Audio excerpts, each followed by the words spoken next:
Absolutely, lay it on me. Can you please turn this up in my headphones? You got it, buddy.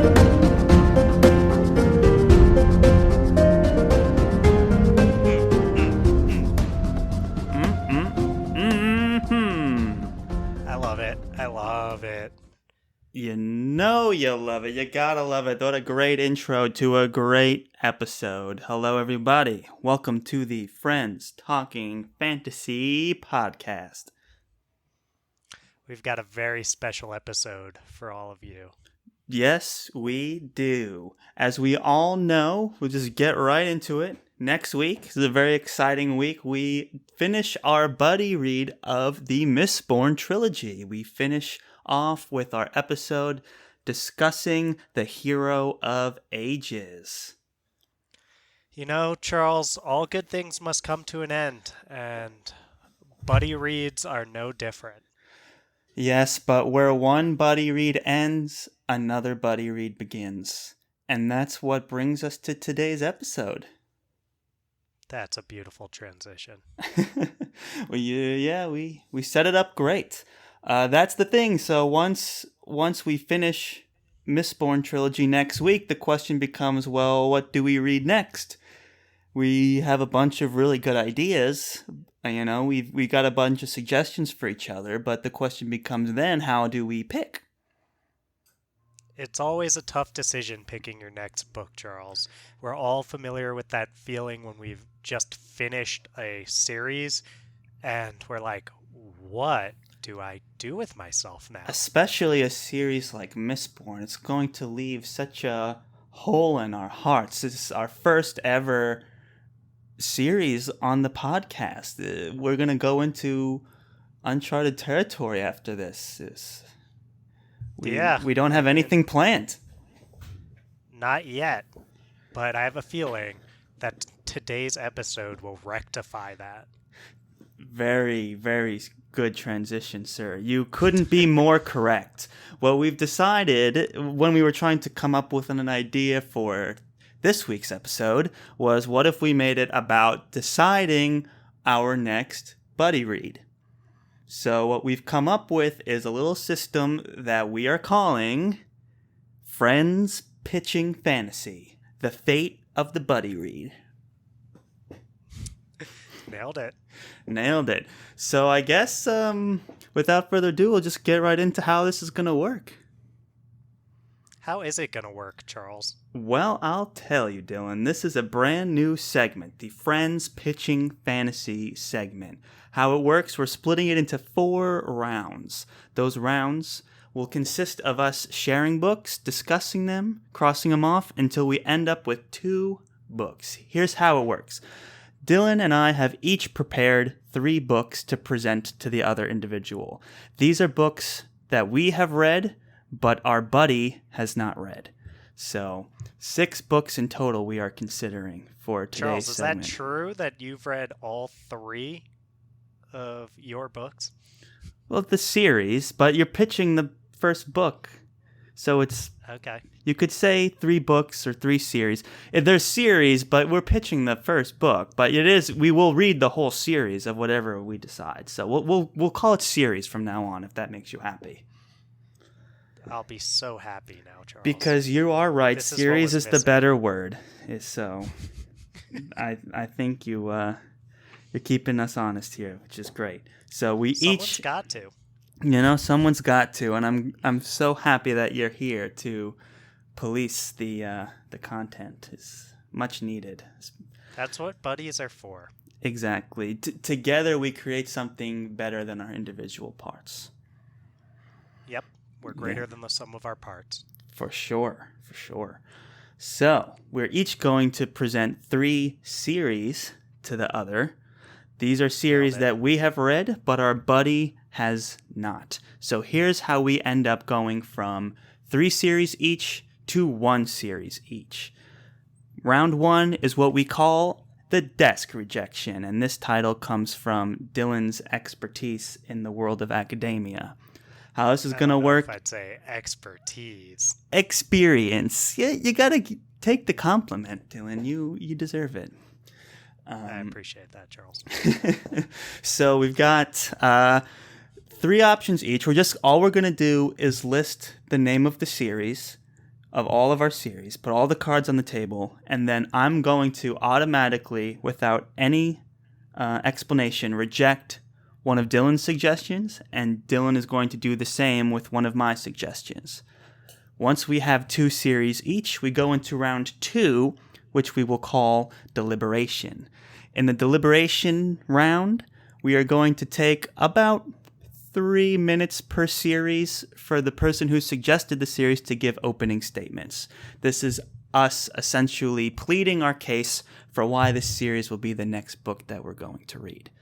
So after the opening statements ends, which we're going to give about 3 minutes for the sake of expediency, we'll ask some questions, we'll have a little back and forth, and then we'll move on to the next series. Once we have deliberated on all 4 of the series, we'll go into the next round called Decision. Dylan's going to pick one of my series. I'm going to pick one of Dylan's. At this point, we've picked the books that we're going to read next. To determine the order, we're just going to go into round 4, which I like to call Destiny. And then which is just a coin flip to decide which one we're going to read first. And Charles, all credit goes to you for that wonderful alliteration. Thank you. Yes, for those of you paying attention at home, each round starts with the letter D, some beautiful alliteration to make use of my marketing background. So, is that what they teach you? That's part of it. People love it when the words start with the same letter. They do. They do. So, that's how it works. If you aren't quite on top of it, don't worry. We're going to go through the whole thing nice and easy. It's going to be very straightforward. Do you have any questions, Dylan, before we get into the round 1? Well, I'll say, keeping in the spirit of academia, not really a question, more of a comment, which is, for those academics out there, that's a joke about conferences. People always are supposed to ask questions, but they give comments. I'll say that the heart of this comes from that, Charles and I have both read series that the other has not. And a lot of times where they're wishing that the other one would read this series that we love. Yes. And I think a lot of y'all out there probably can relate to that experience when your buddy, for one reason or another, is not reading a series that you love and want to talk to them about. And at least in my case, and I figure in yours too, Charles, I'm really excited to do some friends pitching fantasy to see if I can sell you on one of these. Yes, I mean, we're both very excited about the series that we're about to pitch today. I think you said that very well. This is all in the spirit of our desire to share these series that we've enjoyed that we haven't had the opportunity to discuss with each other. So 6 very strong series are going to be presented, and we're all excited about them, and I'm really curious to see how this ends up. I am too. Well, are we ready to move toward the desk rejection round? Well, do you agree to the terms outlined in in the Friends Pitching Fantasy segment? What did you say last episode? I was there when they were written? Yes. Yes, to quote Aslan. Yeah, I think there's actually a very similar line early in Mistborn that I picked up on early in the 3rd book, The Hero of Ages, where Tensoon says basically the same thing. Like, don't quote the first contract, or not the first contract. Don't quote some contract to me. I was there when it was written. That's paraphrasing. Well, we shall go forward under the grace of the podcasting gods as our witness to begin our very first Friends Pitching Fantasy segment. Let's do it. We are entering round 1, the desk rejection phase. And Dylan, I invite you to let the world know what 3 series you are suggesting that we read next. Okay, I have some heavy hitters out there. The first series is the Kingkiller Chronicle, beginning with The Name of the Wind That's a great by choice. Patrick Rothfuss. I'm very excited about that one. Well, we'll see which one you end up giving the desk rejection here. We shall. Yep. The next series is the Gentleman Bastard series, beginning with The Lies of Locke Lamora by Scott Lynch. And Great. the last series that I am right now pitching for the opportunity to pitch is the Broken Earth trilogy, beginning with the 5th season by N.K. Jemisin. This is a great list. I have had the Kingkiller Chronicle and the Gentleman Bastard series on my to-read list for years and years. What's kept me from actually reading them is I have this thing about picking up series that aren't finished. I don't want another like Game of Thrones situation where you read it and then years and years go by and by the time the next book comes out you forgot everything that happened and had to read them all again. So I just, in fear of that, never picked them up, but I've been itching to read them, and I think the podcast would be a great vehicle to help jog my memory for if and when the last of those series ever come out. And then I remember you recommending the Broken Earth trilogy a while back, and it's definitely piqued my interest for a long time. So the question becomes, which one do I reject? And this was not an easy choice. You gave me a tough go. And this might be an unusual pick. I'm not sure if you're expecting me to pick this one, but I'm going to pick the Gentleman Bastard series as my desk rejection. Wow. And I feel kind of bad about that. Yeah, you probably should. I was really excited about my pitch for that one. I feel like that was probably my strongest actual pitch. I'm sorry. But maybe there'll be another Friends pitching fantasy episode. Please pitch it again. Please pitch it again because I do want to read it. But here's why it's getting axed. I like the Broken Earth trilogy. I want to hear your pitch for the Broken Earth trilogy because it's the series I know the least about and it's actually complete. So that's why I want to hear it. And then when it came down to Kingkiller Chronicles and Gentleman Bastards, I'm really excited to read them both, but I'm probably just a little more excited to read Kingkiller Chronicle. And I know that the Gentleman Bastard series you've mentioned before has diminishing returns as the series goes on, which not a deterrent for me, but it just kind of helps make it easier to pick a completed series and an incomplete one. So that's kind of was my philosophy behind this desk rejection. I really hate to do it, and I know Locke Lamora was one of your favorite characters from our character discussion podcast, and it really pained me to reject it. But please pitch it again if we ever do this again, because we will read that series. Well, I feel like you really let me down gently there, Charles, and I appreciate it. You know, it would have been hard to see any of these go. Yes. I think that was a tough one because when I was writing the pitch for this one, I was like, oh, I feel like I actually constructed a good one here, but I'd be excited to read any. Did you think that I was going to axe Broken Earth trilogy? Yeah. Yeah. I did. I almost did. Well, I get why you didn't, and I wouldn't have thrown all of these up there if I didn't think that they were all very worthy, awesome books, and I think, yeah, well, I'll get into the reasons why when we do the pitches. Great. So that was your series. Here's my 3 series. No surprise to anyone that's listened to this podcast so far, I'm putting forth The Lord of the Rings, beginning with The Fellowship of the Ring by J.R.R. Tolkien. That's all I can say about it. The next series that I am presenting is The Wheel of Time, beginning with The Eye of the World by Robert Jordan. And the third series is the Night Angel trilogy, beginning with The Way of Shadows by Mr. Brent Weeks. It's really interesting, I'll say, first of all, 3 choices. Yes. And definitely some big hitters. Some from ambitious the genre. pitches in this one. Well, I'm interested, Charles. Which do you think I am going to desk reject, knowing me? You want me to say it before you pick?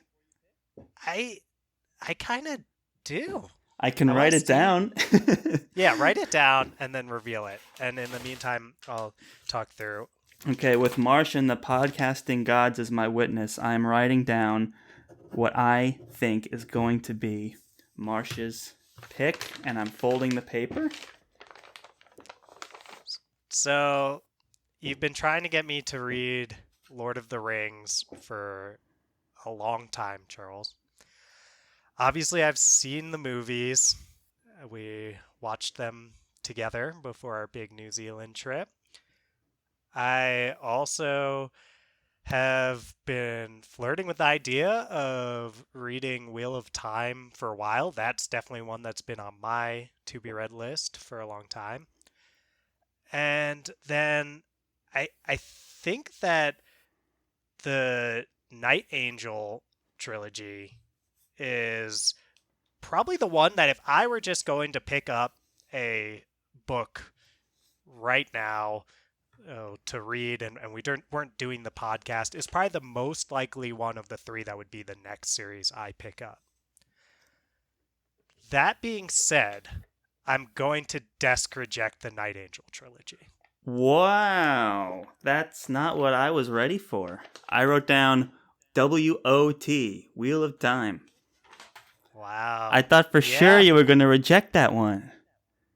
Yeah? Because it's 14 books long. Wrong. Yeah, it's 14 books long. And, the 14 books that I want to read at some point. The Night Angel trilogy, I was worried coming off Mistborn, maybe there'd be some similarities. It wouldn't be enough of a change of pace. That's true. I mean, a part of why I picked it was because it welcomes a lot of comparisons to the Mistborn trilogy. Well, I think Mark Lawrence, in his review of the first Mistborn that we had during our review of the reviews episode, that was before we split off review of the reviews into its own segment. You're during correct. The first Mistborn recording. Know your FTF podcast trivia. Yeah, I do. So I think that Mark Lawrence compared Mistborn: The Final Empire to Brent Weeks' work, and yes. I think I'm ready for something different, and I think your 2 other series are very different from Mistborn. Well, I can appreciate that, and I just want it to be said before we move on that I put the Night Angel trilogy in my list of series for you, because it is an edgy, grim, dark fantasy world with gray characters, and I know that's what my buddy Dylan likes. And I thought it could be interesting to compare it to Mistborn, but I am okay with your decision. The only one that I would have maybe jaw-dropped was if you had the gall to axe Lord of the Rings right at the top. But you didn't. I don't think I have that in me. You didn't do that. You put some respect on the name, and you gotta put some respect on the name Tolkien. Yeah. And I'll say that's why I was saying Brent Weeks. It's the kind of book that before we were doing this, I would just kind of grab because it's so much like all the other books that not necessarily so similar that I'm sure it wouldn't be worth reading or anything like that, but it just has the same feel of the kind of books that I often pick up. And we're doing this podcast, we're buddy reading. I think it's time for something a little different. I appreciate that. And I will just say that anyone who is reading Mistborn along with us and really enjoyed it and wants to keep going down that path, I think I think the Night Angel trilogy would be a great option for those people out there. But Nice. there we have. I'm surprised you didn't sneak any Abercrombie into your list. Yeah, I was I half thought about expecting it. it. I mean, what I did was I picked 3 authors that you have never read before, and I did that purposefully. Great, I appreciate that. And also with Abercrombie, it would be tough to not have to go through the original trilogy again, which we both have read. So it um, kind I of just reread encroaches all on those the too, yeah. so I would be rereading them. And I'm okay with just a normal reread instead of a reread. For now, I think we'll definitely cover the We first have to. law We because have that's to. basically my favorite series. But We will. I just finished rereading it and reading that first book of the new trilogy, so I'll give it a little break. That is very fair. And so ends the Desk Rejection, Poor Gentleman Bastards, and Night Angel trilogy. I have a feeling we haven't heard the last of them, but for now, Me too. that is all from them. Which brings us to our second round of the Friends Pitching Fantasy segment of the Friends Talking Fantasy podcast, which is Deliberation. So in this stage now, we have 4 series remaining. We have King Killer Chronicles, the Broken Earth trilogy, the Lord of the Rings, and the Wheel of Time. What we're going to do is we're going to alternate giving our opening statements, and there'll be a little Q&A sesh afterwards for each book. And I think we're going to alternate series. Is that how we're going to do this? You start, and then I'll do the next one? Okay, so whenever Sure. you're ready, if you want to get us started, you're going to start with King Killer Chronicles or Broken Earth? I'll start with King Killer Chronicle. Let's do it. All right, Charles. So, behind maybe the Stormlight Archive, the King Killer Chronicle is likely the #1 most popular modern fantasy series that you have yet to read. And it's much less of a commitment than would be starting with the Stormlight Archives. And I can confidently say that Patrick Rothfuss is the most prominent modern fantasy author that you have yet to read anything from. Likewise, Patrick Rothfuss is perhaps the most controversial author within the entire fantasy community. Mm-hmm. So when posts that focus on Rothfuss come up on our fantasy, the popular subreddit, everyone's got an opinion and things get pretty heated to the point that oftentimes the mods have to shut things down and remind people that rule 1 of the community is to be kind. That's a good rule. It is a good rule. It also features what is likely the most controversial main character in the whole fantasy genre in Quoth, and the most contentious love interest in the whole genre. So, Charles, if I know you, which I like to think I do after all of these years, fair, I know that you want to have an opinion on all of this. So my #1 reason why you should read the King Killer Chronicle doesn't even hinge on it being good, although it is. It hinges on the fact that you're missing out on one of the biggest conversations in the modern fantasy community. Hear, hear. The series has several strong points, the first of which is the prose. I know we spoke about how Sanderson likes to write prose as though it was a clear window through which you can see the story. Rothfuss takes a different approach, which I think will be a nice change of scenery juxtaposed against the series we're just finishing up now in Mistborn. Yeah. I think he has, Rothfuss that is, I think he has the best prose in the whole genre. And Rothfuss will drop some lines at you that you'll think are great turns of phrases, and you might actually stop and think about that. The magic system is solid too. I know we've talked about some hard and soft magic system stuff, and what Rothfuss does extremely well in this book is balance having both a hard and a soft magic system in the same series, and both of them are really well done. I know you like books that have a school setting. You like Harry Potter books. I believe you took us to see one of the Harry Potter movies for one of your birthdays when we were kids. It's Am I true. right I in did that? do that. Okay. And I know you love the Magician's novels, I another one. do.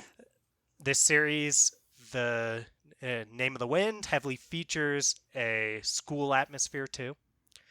I leave you with a quote that features on the back of the book to give you an idea what you'd be in for. It's I have stolen princesses back from sleeping barrel kings. I burned down the town of Trebon.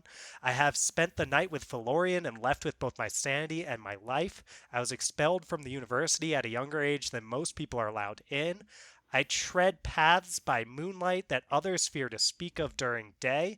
I've talked to gods, loved women, and written songs that make the minstrels weep. You may have heard of me. Here, That's here. quote. Here, here. Very nice job, sir. That was beautiful. You made some very Thank you. strong points. I do genuinely feel like I'm missing out by having not read the Kingkiller Chronicles, and it was smart of you to have focused on that at the top of your pitch. So, really, This is why it's friends pitching fantasy. Because, really Charles, good stuff. the way you play the man here, you don't play the book. So true. So true. So I and the Q&A phase of all this, let's go ahead and start with my first question, which is, should we be starting an unfinished series? There's one book left and there's no release date in sight for this final book. Wouldn't it be better to schedule this buddy read closer to the release date of this final book if and when it finally gets announced? Charles, I don't want to pile on Rothfuss here. I think that he should take as much time as he needs to Definitely. get this third book right. Agreed. So I don't want it to come from that place when I say this. But we have no idea when that's going to be that third book comes out. True. And I think that you're missing out, and you'd be missing out indefinitely if you just decide, hey, I'm never going to read these two great books until the third one is announced. I mean, that might not be for at least years. I mean, no one would be surprised if it's several more years before that third book is even announced. And I just think this is a book that we'd be remiss not to cover in the next several years anyway. And I think we might as well do it now. Well said. Hear, hear. I only have one other question prepared for this, but you may have sparked a third one. We'll see. And this question is, why would I choose this series over the Broken Earth trilogy? How would you compare the two? And why would I choose this over? I know you're going to go more without going too into Broken Earth trilogy because you have the pitch prepared, but when you compare them directly, what am I choosing between? Wow, I love this question, and I'm going to steal this question when you get around to your pitches. I mean, the books are so different, and you'll see that when I get to my Broken Earth pitch what I'm talking about there, and I don't want to take away from the power just of a that summation, pitch. yeah. So I would say if you picked this book over the Broken Earth trilogy, it would be A, because you want to be able to have these conversations, you want to know about the Kingkiller Chronicle. I think the Broken Earth trilogy obviously has made an impact, but it's more recent. It kind of hasn't had the same time that Kingkiller has to stir up the fantasy community to the same extent, I would say. Mm-hmm. And you'd be picking it. I think a big part is because of the prose, honestly. I'm going to stand by that. It's just, I remember when I was reading this book for the first time, that I would just stop and think, wow, I just love the way he said that. I would read the line again and be like, wow. And I think that it's different from the way that the book we're coming off, Mistborn, Right. was. And I know I noted that in my pitch. I think that you'll like that change of pace, and I think the prose would be a big part there. Great. But Great. most of all, it is the being a part of this conversation. Sure. The prose and the prestige. Getting back to some Yes. alliteration there. That's great. So I guess the only other question that I didn't prepare, but your speech made me think of it. This is to show you how out of the loop I am with this series. What is so controversial about Patrick? Well, I'll say what some people like to say about Rothfuss. They get on him because when he first came out with Name of the Wind, he said in an interview that all 3 books were already written and explicitly said that we would not have a Game of Thrones type situation. Ooh. And that's what all the controversy's coming from? The timeline? Well, there's more. Okay. There's more. But I would say that's the biggest thing, is he said, hey, we're not going to, I don't think he explicitly mentioned Game of Thrones, but I think he said, we're not going to end up in one of those situations where we're waiting forever for the next books to come out. So he acted like it's what Joe Abercrombie is doing, which is he already wrote this new trilogy and is just releasing them each year at the same time. But that actually, as we've come to know, is not the case with the Kingkiller Chronicle.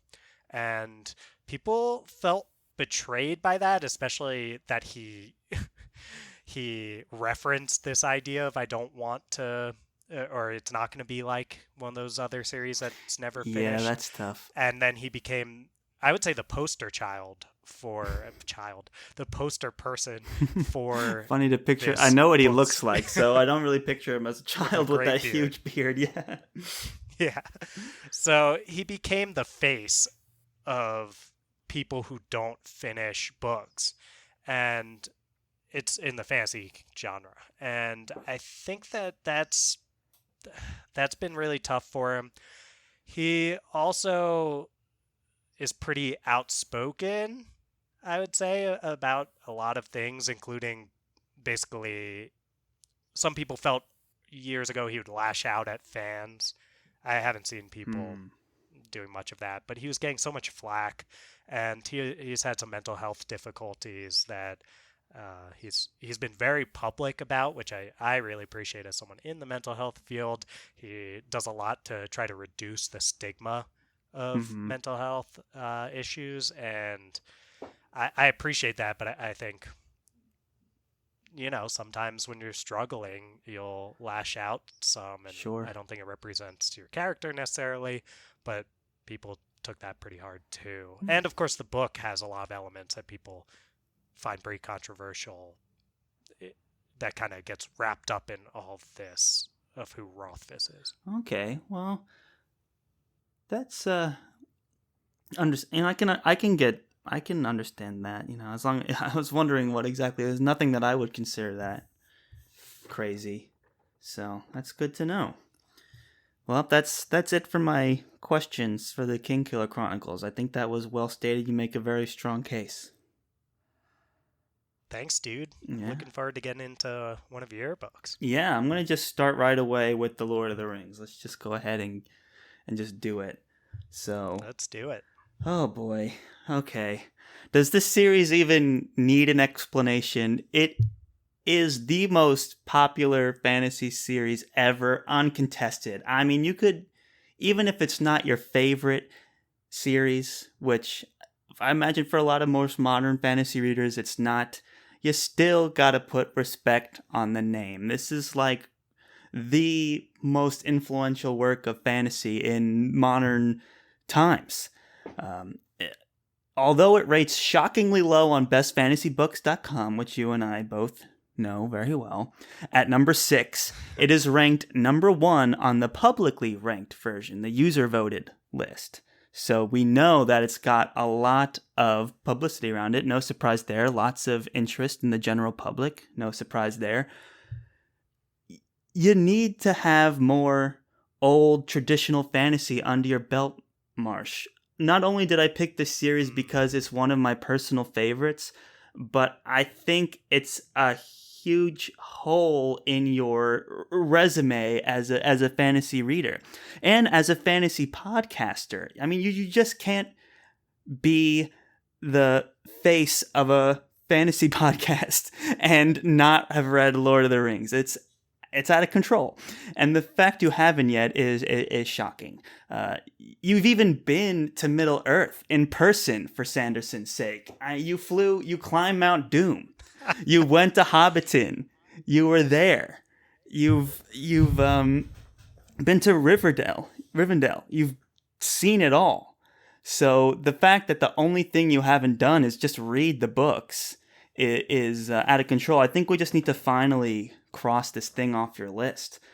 From an academic standpoint, which I know is one that you take very seriously, this is a series that all modern fantasy is based on. Studying the classics like Lord of the Rings will give you a greater appreciation for these contemporary works that you're reading. You know, all of the tropes that modern fantasy writers are expanding on and subversing and all this other stuff, it is based on their love and appreciation for Lord of the Rings and not wanting to write, the same book twice. We know Tolkien clones are a huge issue in right before this renaissance of modern fantasy. So here's what you don't get from the movies: the prose. I mean, you talk about Kingkiller Chronicles having amazing prose. Tolkien, it's like reading poetry. Beyond that, the movies don't give you Tolkien's intended story structure, the pacing, the detail. You understand why certain things happen the way they do, whereas in the movie, something just happens and you're like, you may not even understand what underlying factors were in play to make the plot progress as it does in the movies. So, in summation, Lord of the Rings is epic in the true sense of the word, from story to the poetic prose. It's one of my favorite works of fiction, and I would just love the opportunity to share it with you in our buddy read. And coincidentally, I also decided to end my pitch with a quote. And I promise you listeners at home, we did not collaborate. But this is Frodo and Gandalf talking. Frodo, I wish the ring had never come to me. I wish none of this had happened. Gandalf, so do all who live to see such times, but that is not for them to decide. All we have to decide is what to do with the time that is given to us. End. Beautiful. I went a little over on time, but it's the Lord of the Rings. give me a break. Keeping in tradition with Lord of the Rings. It's the extended version of the. It's the extended version of the opening statements. Yeah, we'll have a truncated version that people can access too, but everyone will know the extended version is better. Right. Well, I think you nailed it with that. I think you hit on. This is why it's friends pitching fantasy. Yes. Because you addressed my two main questions that I wrote beforehand. My first question was literally, what will the books provide me that the movies didn't? Dude, I got you. And it's the prose is the first thing. It's written like poetry. I mean, they do a great job of putting a lot of the highlights in the movies, but just the narrate, like the point of view and the descriptions and things, you lose out on that in the movies. So that's a huge part of it. Well, Charles, it's interesting because you also addressed the thing that was big in my second question, which I think this one I'll actually ask. I was wondering, is the prose going to be dry and almost archaic? That's a very good question. I've heard there's lots of landscape description and stuff like that, and I'm a character guy. Yes. So will I feel like the way this is written is too dry? I'm going to be honest with you. there are going to be points, especially in the very beginning, that you're going to just have to read through. I mean, it's written in an entertaining way and it's written in a beautiful way, but it is a lot of description. When I recommend the books to people, or when I talk to people that have given up on the books, I tell them, look, you have to just read to the point where you get to the Council of Elrond, and then once you get there and you start to recognize the beats from the movies and things, and then the story really takes off from there. That's where they make the plan to form a fellowship and take the ring to Mount Doom. So once that happens, then the books just take off, and it's not free of lengthy descriptions going forward, but the books aren't that long. They're no longer than the Mistborn trilogy. So it's not like anything is going to be too drawn out, and the scenes that do happen and the characters and the story are so amazing that it's worth reading 20 pages about Hobbiton to get to that point. But that is going to be, I'm not going to think you're going to read this and it's going to become your favorite series. You lean too heavily in modern fantasy, but I do think you'll get a lot out of it and you'll have a great appreciation for it. Yeah, well, I appreciate your willingness to acknowledge some things that I might not love about the series. Mm-hmm. So here's something that I'm wondering, Charles. Mm-hmm. Will I really gravitate toward any of the characters in Lord of the Rings? You'll have an appreciation for many of them. I know your preference towards the roguelike gray morality characters. There's going to be very few of those in this series. This is a much more traditional, characters are very virtuistic in a lot of ways, and it's more like an old school good versus evil story.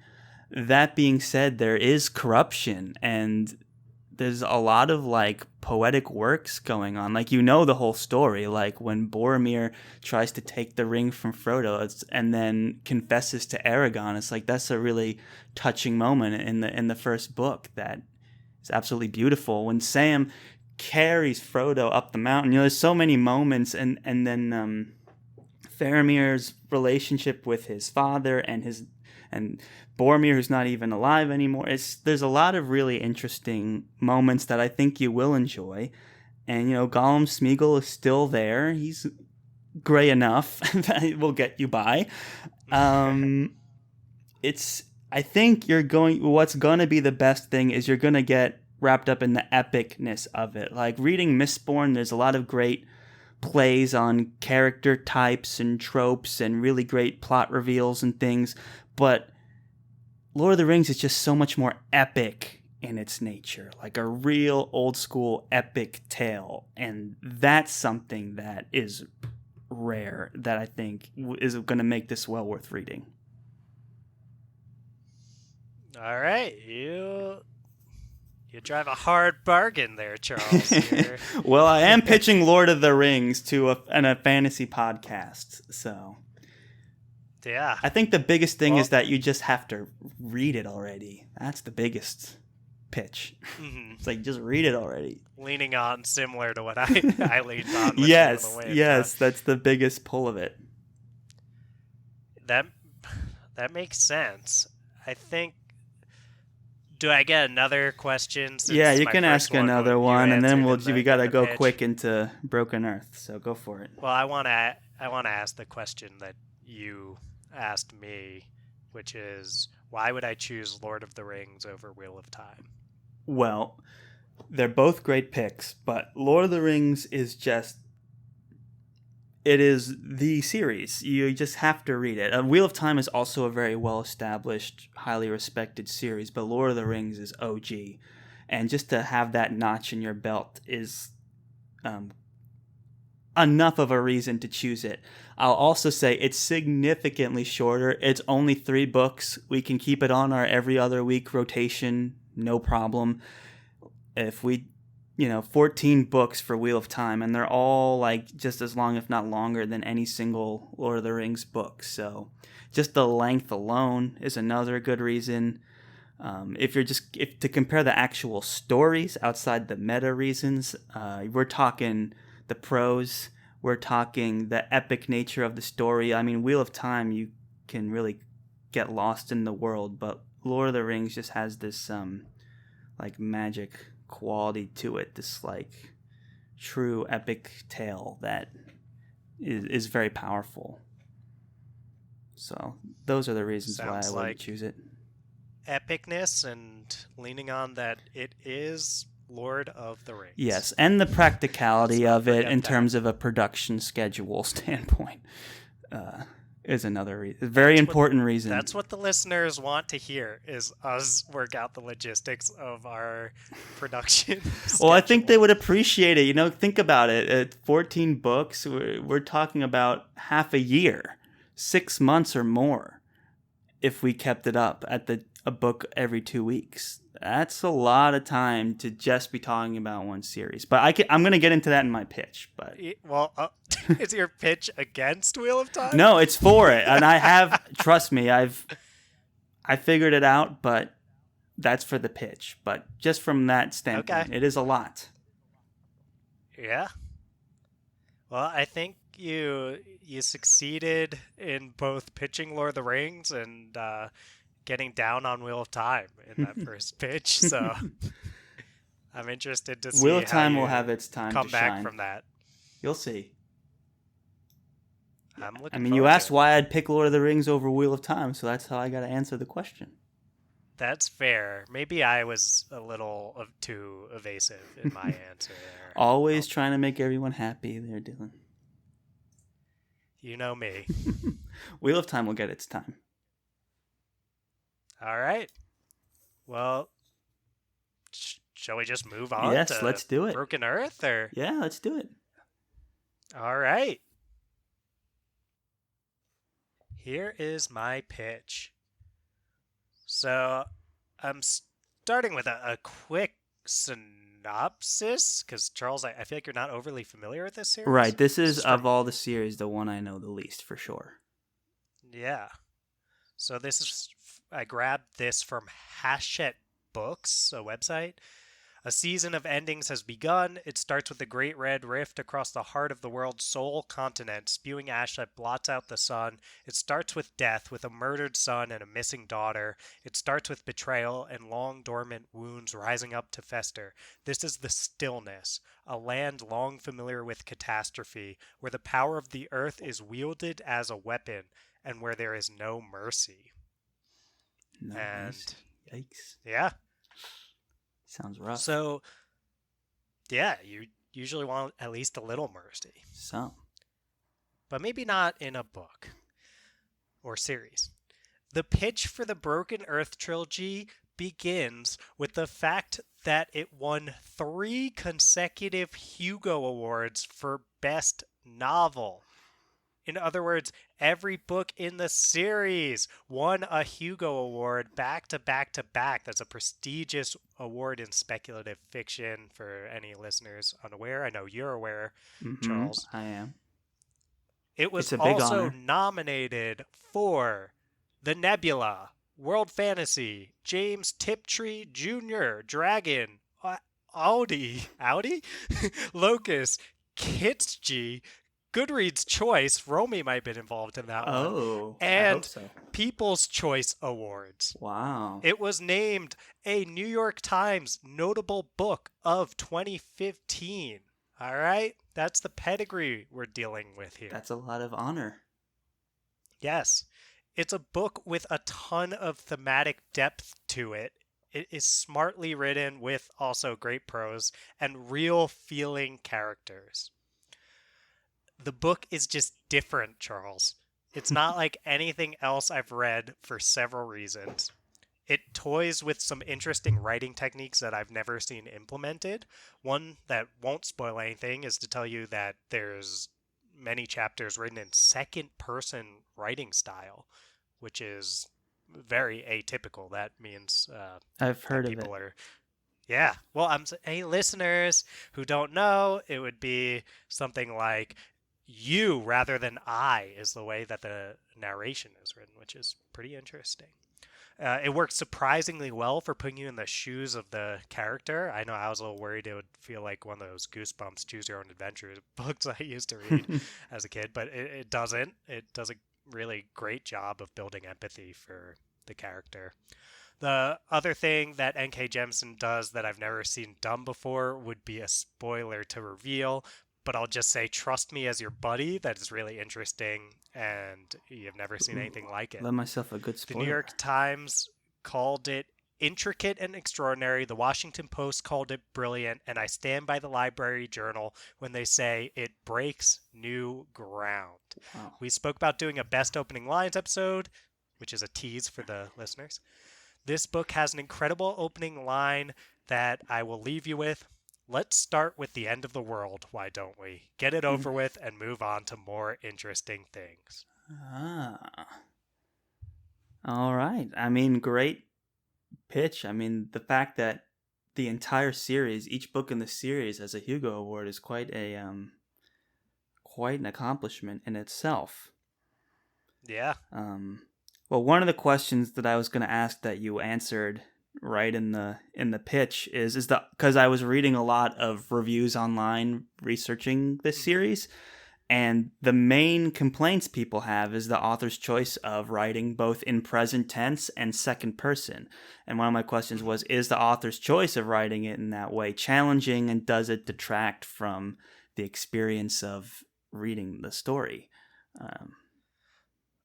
Yeah, well, as I said, I don't really think it takes away at all, and I think it's a really strong use of it, and it makes sense narratively. I won't say more than that, and it also I think builds empathy for a character that's dealing with trauma. You're it's trying to put you in the shoes of this person, and there's also there's almost this like detached while close. I know that hardly makes any sense. This feeling like you are this person, but you're almost dealing with some of the derealization and depersonalization that comes with undergoing a really traumatic situation, and that's how it starts with that second Beautiful. person narration. It does pique my interest, I have to say. Like, one of the strongest things you said in your pitch for me is how unique of an experience it is, and how unlike anything else I've read it could be. And I've read so much of stuff that's built on the backs of other things, and it would be nice to read something that has a little bit of fresh air breathed into it. So that's a exciting prospect for me.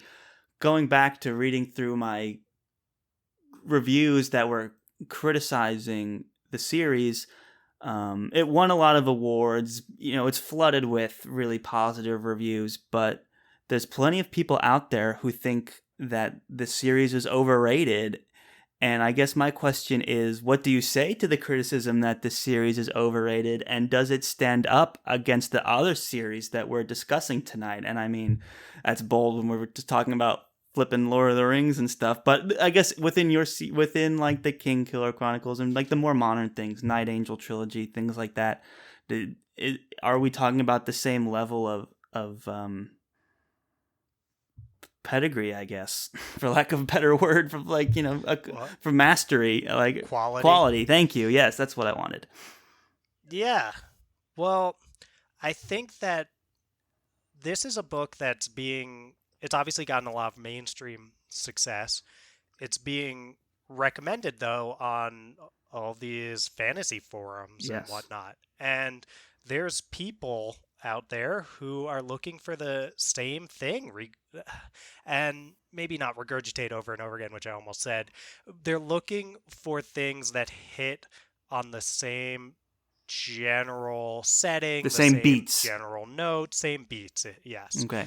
And I think, yeah, if you are someone who loved Mistborn, and then you're looking at what series you should read next on our fantasy, and you see I obviously haven't read the Night Angel trilogy, but you see that recommended, and you also see people saying great things about the fifth season, the first book in Mm-hmm. the Broken Earth trilogy. And do you go for the fifth season and you're like, this is nothing like Mistborn, then maybe, yeah, maybe you don't love it. But I I think that if you're ready for a breath of fresh air, you're ready for something that's not like other stuff you've read, then you're going to find that in this series. And I think you'll like it because I think you will appreciate a lot of what's done in these books. But uh, I don't know. I mean, at the very least, you'll get an Right. idea of what this has to offer. Well said. I was kind of getting those vibes because as we know from review of reviews, you can't trust everything that's put up there, you know. So Yep. it makes sense that a lot of these overrated comments would just be people whose expectations weren't met, and that's not necessarily a bad thing. So, especially for what excites me most about the trilogy. So, well said.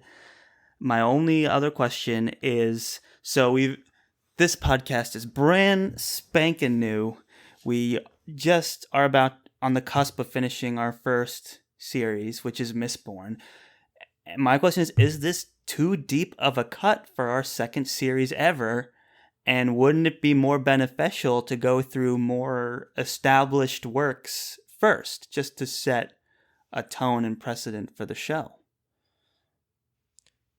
I think that's a fair question and one worth raising. It's an interesting situation where I mean, when I'm looking at the back of this book, I'm seeing quotes from NPR, from the Washington Post, from the New York Times.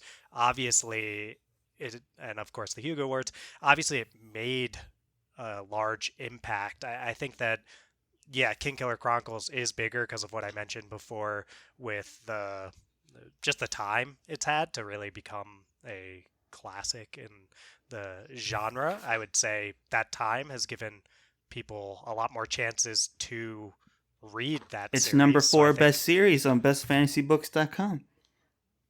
is that the user ratings? No, that is the official ratings. I don't know what the user ratings are. I didn't write them down. I'm sure it's way up It's in the there. I top mean, 5, I'm pretty it's sure. sold. I think I saw this when I was doing some of my research. I think the series has the Kingkiller Chronicle that is has sold 10 million books.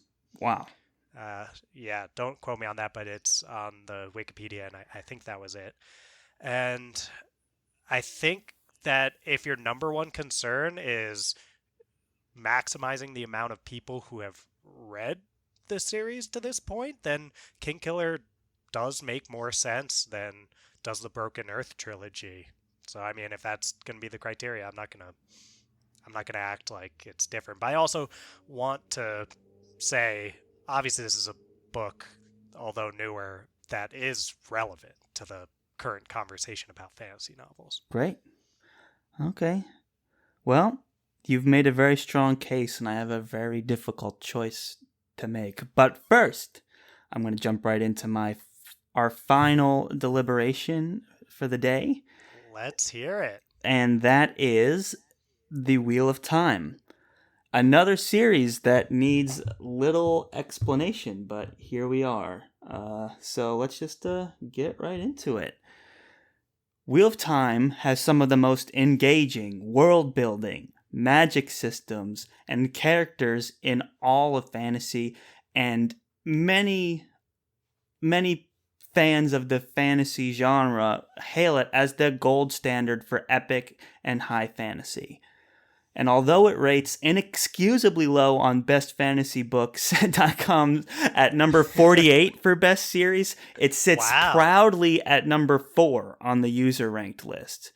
So here's something that way over indexes on fan as a fan favorite. It's got 14 books in the series, 4.4 million words, and 19 days worth of audio. This sprawling story will pull you in and become home for a long time. Reading these books is an experience that you, my friend, where's my other page of this book? What?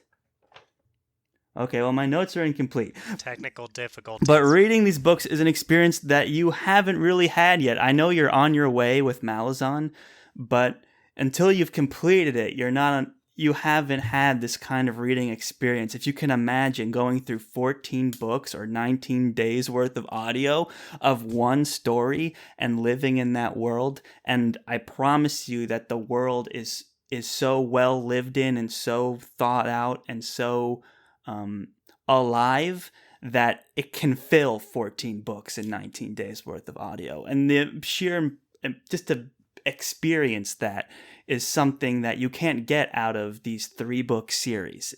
It's truly a magical kind of experience. And unlike Malazan, the prose is a lot more modern and a lot more traditional. So and the storytelling is a lot more linear as well.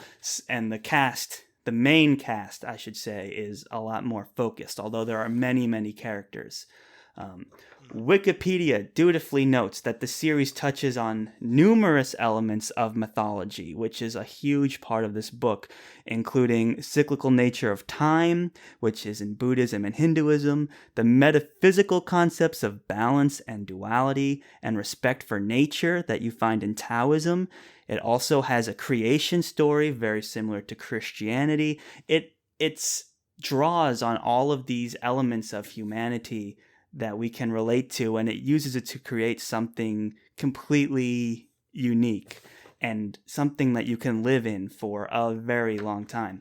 And then our very own Brandon Sanderson himself was inspired by these works. This were things he grew up reading, and we all know that he went on to finish the series, including a 300-page chapter in the last book called The Final Battle. Put that in your brain.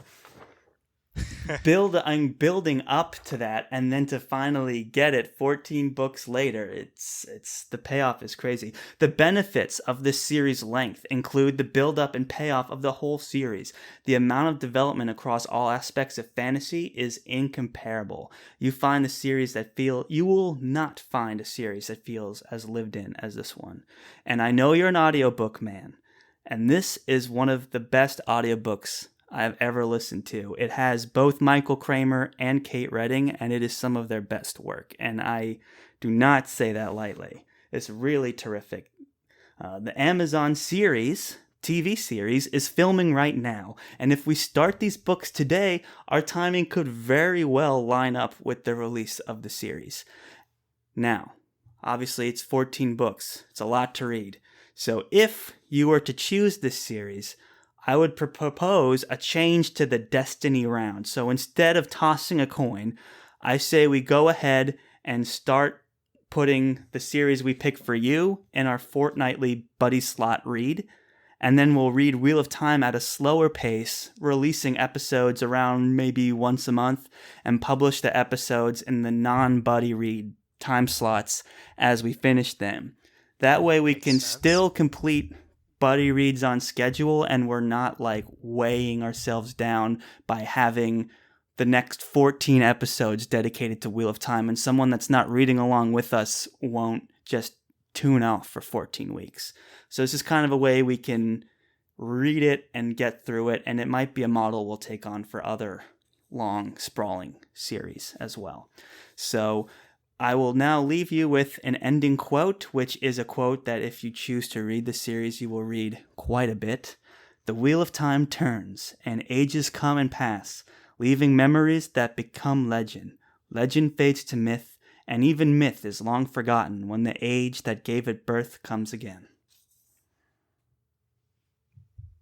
That's a strong pitch there. It was a long one too, but you know what? It's a 14-book series, so we had to a little extra time. I love how you went over both times and then sought to justify using reasons related to the things that you pitched, and that's what it's all about here on Friends Pitching. Capturing the spirit of the works that inspire it. And you certainly captured that spirit, Charles. I think you did a good job, I think, in both of your pitches of really getting across some main themes of why I would be interested in them. This one, what I got most from it was this idea of being so entrenched in that world. Right. And feeling like I actually live there, and I imagine or would hope like know the people there. And that's what I think you did a great job of getting across Yeah, here. because I know one of the main reasons why you haven't picked it up is the length. So to justify the length, it's that it's a kind of experience you can't get in a smaller series because you can get into the specifics of the entire world. Well, and I also like that you noted the audiobook bit while I I'm know you're an audiobook reading guy. with physical pages Malazan. It would be, I like to keep a physical book and an audiobook going at the same time. Right now, the physical book is Malazan, which we're not covering. And that leads me, so yeah, while I'm reading that, I think I would have to audiobook Wheel of Time, at least until I was done with Malazan. And Charles, this leads me to my question, which is, how are you going to convince me that it is a good idea for me to simultaneously read Malazan and Wheel of Time, probably the two longest book series in mainstream fantasy? Well, that is a tall order. And if we go with this idea of reading your suggestion and Wheel of Time, that would put you at 3 books. But look, no one asked you to read Malazan. Okay, you picked those up before we ever recorded a single episode of the Friends Talking Fantasy podcast. So I would say what you do in your personal life is up to you. But 2 books for the show is kind of where we're at. I will say this, though. Wheel of Time is... the only similarities that Wheel of Time and Malazan have is that they're both prolific. That's kind of where the similarities end. Wheel of Time is much more traditional. It's very along the lines of a Tolkien-like story, but it's much more expansive. The magic systems are quite different, and I would even say better, more thought out, more intricate. So I think you could easily listen to the audiobooks for these. It's not like Malazan where the audiobooks exist, but no one would recommend it just because of the fact that you really need to be following along and referencing character sheets and things like that. You don't need to do that in Wheel of Time. Wheel of Time is much more generous with what it asks of you as a reader, or in this case, a listener. And as an audiobook fan, this was one of my biggest appeals to you, is that I listened to it on audiobook. It took me like maybe 6 months to listen to all of them, but this was over just like an hour here, an hour there. But they were terrific, and I had no problems following the story. So you could very easily do that. Could you also be reading a 3rd book? Well, that's up to you. I would just say, hey, look, no one asked you to read Malazan. You may want to press the pause button on Malazan. I mean, I don't know how I feel about an answer to that question that's mostly shaming me for trying to read Malazan. But all right, I'll move to my next question, which is, I've heard some not so great things about the female characters in these books, that they're not really fleshed out, they're not really strong. There's a lot of, I think it was braid pulling. It's like one of the yes. Okay, so there's a few things that the internet loves to just chime in on anytime anyone says anything about Wheel of Time. Braid pulling is one, but that doesn't speak to any character's lack of being fleshed out. It's just a tick that one character has that maybe the author was relying on a bit too much, because she kept saying it was she keeps pulling her braid like when she's thinking, and it's a really unusual thing to write, and then to write it over and over again is interesting. But this series certainly has more female representation than Lord of the Rings does. Way more. You have a bunch of lead lead characters in this series that are female, and a lot of the most powerful characters in this series and a lot of leadership roles in this series are female. And the magic system, the most powerful magic users for the most part are female as well. So there is a lot of representation.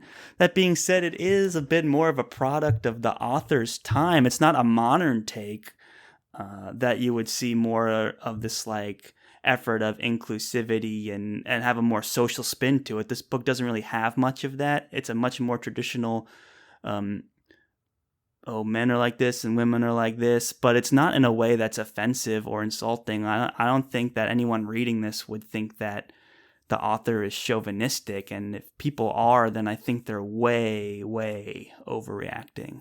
I think this book has a lot more female representation, more than Mistborn. Like, Vin's just one character. There's way more main female characters in Wheel of Time. So to those people, but are they good? Are they good characters? Oh, for sure. I mean, the only thing that I would say that I can kind of like roll my eyes at is the love square, I guess, that's going on in this story. But even that's... I love a good love square. But that is so like not a huge deal. Like, every character has their own identity and their own goals in the story, and they're all fleshed out the same. It's like, there's a character who's just considered the trickster, and he's kind of a jokey rogue type guy, and it's like, oh, is that a caricature of a man? It's like, well, yeah, but no, it's just that character and what his purpose is in the story. And you find the same thing with female characters, but there's enough inclusion in this story, and certainly none that are degrading or sexist. So I don't think I think you'll have fun identifying some things that are a little more old school, but none of it is offensive.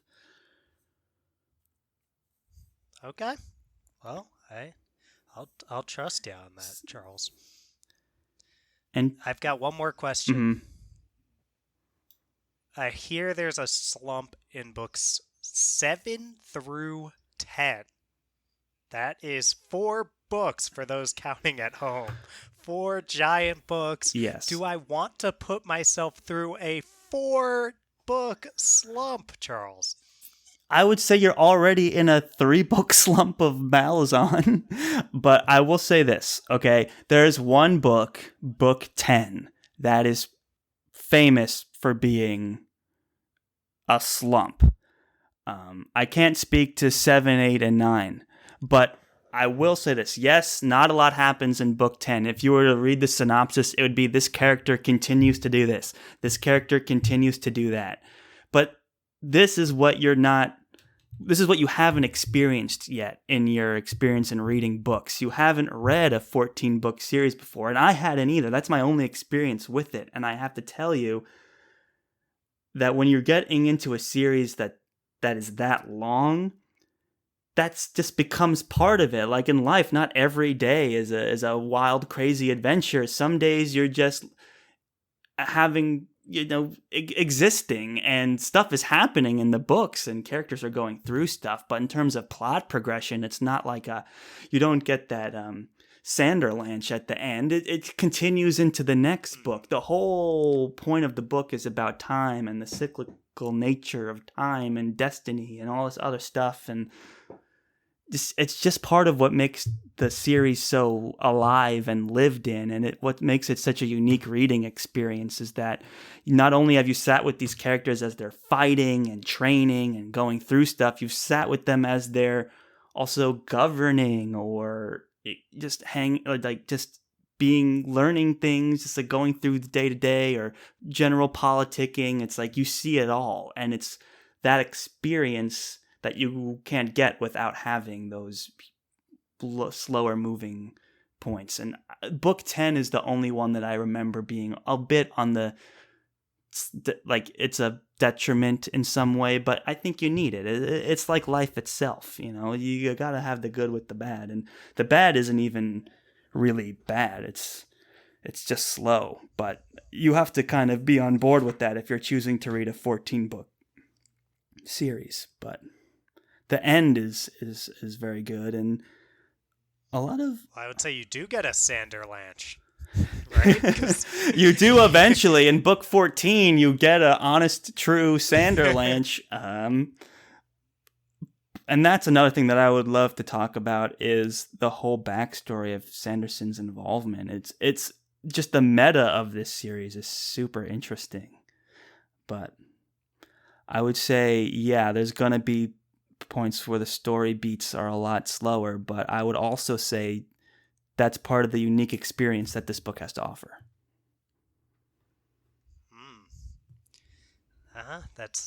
That does sound interesting, and you're right. I have yet to read. I'm trying to think what Malazan would the be it when you Stormlight read Archives through it. would be Yeah. the long. Yeah, but I think to this point, maybe read it. Just the 3 books of the Stormlight Archive are so long that it might be the longest altogether of anything I've read. I'll have to think on that, but yeah, I've never had 14 books. I can tell you that much. I was so like, there's nothing quite like starting book 9 and being like, oh god, I have to still read 5 more books. It's insane. It's so crazy when you're in the middle of it to think about how much you've read and how much you still have to go. And then when it ends, it's like a life milestone. Yeah, well, I imagine that feeling that we were talking about when you finish a series and you're like, what do I do next? I imagine that is big time. times 100 with Wheel of Time. Big time. Huge. For sure. All right, well, I've exhausted my questions there. I think I asked all 3. I've exhausted my pitching. Well, who wants to... Are we ready then to move on to the decision? I think so. We're on to round 3, the decision. This is the point where Dylan will pick one of my series and I will pick one of Dylan's. By picking them, we are guaranteeing that they're going to be the next 2 books that we will read on the Friends Talking Fantasy podcast as part of the Buddy Read series. It will be up to the Destiny round that we decide what order they are in. But this is the moment right here. This is when we figure out the books that are actually going to go up on the production schedule. Wow. I know. The moment's finally here. It is. Do you want to do the honors? You want me to go pick? First? Yeah. Oh, God. You Okay. have I do not envy your choice. Well, I think it's okay because I obviously have 2 great choices here. Yes. And I think, 2 right choices, the way I'm seeing it. Yes. I feel that way also for yours. So I feel like the biggest pro when it comes to Lord of the Rings is that it's got that epicness, and it's this thing that's just missing from my fantasy resume or from my academia breadth or my academia colleagues out there. Mm-hmm. I am missing this on my CV, if you will. Yes. I can't say that I have read The Lord of the Rings and just that's so crazy. Watching the movies is and not really enough. Going to Middle Earth also. And at the same time, then there's Wheel of Time, which I've wanted to read really badly for a long time. I feel like it's got that stuff you're talking about living in a world and really getting to know people, and I really enjoy that. And it's a really, really tough call for me here. But I think I've made my decision. Let's hear it. I am deciding that it is time, Charles. Yes. It is time God. I get around to reading Lord of the Rings. Wow. It has been too long. This is music to my ears. I can almost not believe it. Talking about this, what next? What's next for me now once you've read that? There's going to be nothing. Wheel of Time, maybe. Well, I definitely want to read Wheel of Time at some point, so let's keep that in our headspace. I I feel strongly about that. And I think when it comes to what we're going to actually officially put on our next two reads, though, it's got to be Lord of the Rings. And I'm ready. Wow. I'm ready. I think you made a great pick. Wheel of Time's a great series, but Lord of the Rings is just one we have to just get you through, and it's going to be such a great journey. I'm very excited. Yeah. I always feel like it's such a, fantasy podcast coming out of the gate talking about Lord of the Rings, but in the context of, books that I've read and you haven't, this is the one. So I think you made a great choice. Yeah, Charles, and I think this is why I need a buddy For sure. to do buddy reads with, because I could never get around to justifying reading Lord of the Rings for a lot of what my own just personal subjective likes are in the genre, but because I wanted to hear you out and hear why it was time I read it, I thought I can't even tempt myself with Night Angel, which is right along the lines of the Tempest I know. of My I put that in there so for I you. I let you pitch it to me, and you sold me. I'm so glad. I've waited long enough. You're gonna, let's just read through this beginning part that takes place in Hobbiton. You're just gonna have to read a lot about hobbits, but I promise you, we get to the Council of Elrond and it's off to the races. So, very excited for that. Okay, now you've left me with the difficult choice of deciding between the Kingkiller Chronicles and the Broken Earth trilogy. So, man, there's so much I like about both.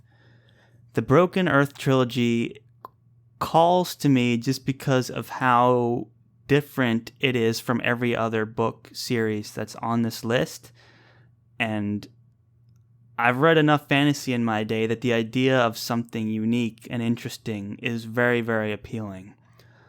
That being said, Kingkiller Chronicles, I do feel like I've been left out of the conversation. I feel like this is almost my Lord of the Rings to an extent. It's at the top of everyone's list. It's sold a boatload of copies. It's just a huge, huge force in modern fantasy. And please pitch Broken Earth again, but I'm going to pick the Kingkiller Chronicles. Wow. It's a tough choice, but I'm ready to be part of the conversation. And I think the podcast, the reason I never picked it up in my personal reading was because I didn't want to forget it and have to reread it again. I was just prioritizing established series that I could form a complete opinion on. But the podcast, getting to record my discussions with my buddy and the buddy read is all I need to be able to jump right back into the series. So I'm all my initial concerns about reading Kingkiller Chronicles are basically put aside. So I'm just excited to choose that as my pick. This is so cathartic. I mean, why didn't we start a podcast a long time ago, Charles? Apparently that was all the push that you needed to read Kingkiller and all the push that I needed to read Lord of the Rings. I mean, there were times when I thought you wouldn't. I mean, I sincerely, if you asked me a year ago, probably thought you wouldn't read Kingkiller until a third book was announced, and because I have no idea when that's going to be, I was just champ at the bit to get you to read this thing. For sure. And now it looks like we're finally doing it. I know. These are going to be some about these two books. These are going to be some great buddy reads. Two series. They're going to be some great buddy reads in the future. So that is something you as the listener, yes you, can look forward to. These are two huge players. I mean, does it get much bigger than Lord of the Rings? And then Kingkiller Chronicles in the conversation of modern fantasy is everyone's top 5. So this is going to be some big stuff, and I'm very excited. But please bring Broken Earth Trilogy and Gentleman Bastard series and save those pitches. And I'm sure in the long tenure of this show, we will read it all. But for now, it has been decided King Killer Chronicles and The Lord of the Rings are our two series that we're going to cover in our buddy reads going forward. Wow. Very cathartic.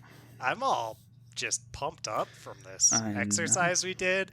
Because not only is it good for helping us figure out what to read next, but also for getting us hyped. Exactly. And it's a great way of also keeping things in the back burner. I mean, I've got a great pitch for the Night Angel trilogy that I'll have to wait for another time. But no, this was great. This leads us into our last round, which is Destiny. The most exciting part is now, we picked the series, but then the question became, look, we're two people. How do we pick what we read first? And although I would be happy to read either one of these next, the order isn't that crucial to me. We do need to come up with a system. So for this, it's just a good old-fashioned coin toss. So I gone ahead and typed coin toss into Google, and I have shared the screen with... No, you haven't. I did, didn't I? I'm letting them behind the curtain. Oh, I didn't click the Charles share is button. not Hold on. sharing the screen Okay, right now. now you should be able to see it. I can see it. All right, so we are now on the Google. Google has its own coin toss thing. This was news to me. But here's what we're going to do. Seeing as I'm going to be the one that's going to flip it, you can call it. Oh, okay. So you got to go heads, Charles. You got to all go right. heads. So heads. I'm going heads. So heads King Killer then? Yes. Is that how it works? Heads, we are reading King Killer Chronicles. Tails, Lord of the Rings. Here we go. This is really exciting for all you listeners at home. Oh! Whoa! And the big upset, it's heads. I don't know if that's an upset. But it does mean that we'll be heading into King Killer Chronicle. Wow. Next up, but don't you worry, Charles. You have me on record committed to reading Lord of the Rings with you in our... I guess it'll be our third buddy read. So Destiny has played its hand. We have turned it into the hands of the podcasting gods, and they have brought down the schedule determined by fate and destiny. King Killer Chronicles will be the next read, followed by The Lord of the Rings. Friends at home, you're not going to want to miss any of that. We have a huge list of buddy reads to go through now. But we still have one more book of Mistborn to discuss. So you're definitely going to want to come in next week and listen to that. Yeah, not so fast, listener. Don't right. You run away and start reading King Killer Chronicle just yet. Yep. Hopefully you've got those last couple hundred pages of Mistborn to go, and let me tell you, those last couple hundred pages are doozies. So definitely catch up on the series for next week. Doozies, they are, Charles. Doozies. So thank you for listening, everybody. Dylan, this has been a pleasure, a treat. I'm very excited about the prospects of the show. So many great conversations are going to be had. Oh, Charles, I cannot wait to get into King Killer. King Killer This is a dream Chronicles. come true. Well, there you have it, folks. Thank you for listening, and go forth and conquer, friends.